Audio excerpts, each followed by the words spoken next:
If I were to look back in time, this was the best thing that young Asher did that old Asher is very thankful for, and that is conquering stage fright alone. There were 3 events that led me to conquering my fear of the stage. The second event was the most memorable, but all 3 were connected. As an introverted kid, I kept to myself a lot. I didn't have a lot of close friends, even though I was surrounded by kids everywhere. I was even in a choir when, to my surprise, my teacher told me to join the choir because I could sing. I was in the bass position. I would join performances and competitions, but I didn't feel afraid because I was always with everyone. So it was easy to hide and blend on stage with everyone. The first event that got me excited was when there was a school talent show. I didn't join it, but a member of the choir joined it. I didn't know who this person was, but I remember that when it was his turn to perform, he did a Spice Girls song. Back then, Spice Girls and Backstreet Boys was everywhere. He sang, he danced, and I remember that I really liked his performance. His performance surprised and entertained me so much that now that I think about it, it was the seed of me thinking, what if I were to take that stage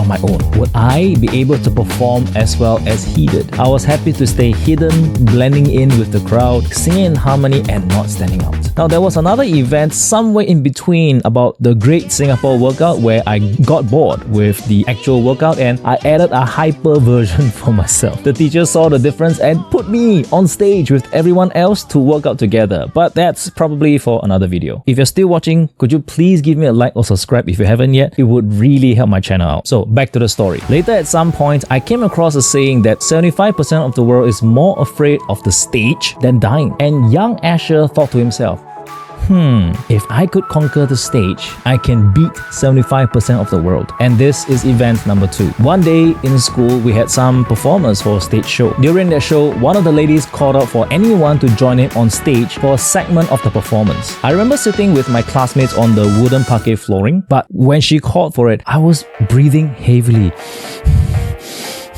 I could feel my heart beating in my chest. My skin was crawling. I wanted to go on stage, but my entire body was frozen in fear. She was calling for more kids to join her on stage, and even though I was looking at the stage and the performance was ongoing, my mind was summoning all the willpower I've got to move. And then my knee moved. I put my foot on the floor and I pushed myself with all the strength I got. I was up, and with that momentum, I walked towards the stage. I walked past my fellow students, choosing not to look at them, and I kept walking towards the stairs of the stage, wide-eyed and about to conquer the stage. As I got nearer and nearer to the stage, I hear a voice. Okay, thank you. I hope you've enjoyed the show. You can go back to your seats now. I stopped, turned around, and walked back to where my class was sitting, quietly sitting down, defeated. No one talked to me, but adrenaline was still running through my veins. I failed to get onto the stage, but the energy from that almost getting to the stage made me decide that I will take on the stage one day. And finally, event number 3. The next time I went to the stage was when I was going to talk about a book, The Istana. I didn't know what The Istana was, but it was where the president of Singapore stayed. I was a librarian back then, and they were introducing books to the school, and they needed someone to present that book. Somehow, it fell onto me to do that presentation. But this was the first time I was on stage by myself doing a presentation to the entire school. Things were a bit of a blur, but what I remember was coming up with a script, and all I did was to read that script to everyone on stage. I was up there to do a job, so I remember presenting the best way that I could, and I rehearsed the presentation many times. And then when I was finished with the presentation, there was an applause. But it wasn't like the woohoo, great presentation kind of clap. It was like, okay, we're clapping because it's customary to clap kind. You know, it's like, yeah, okay, good job, yeah. But when I got off the stage, I thought to myself, I've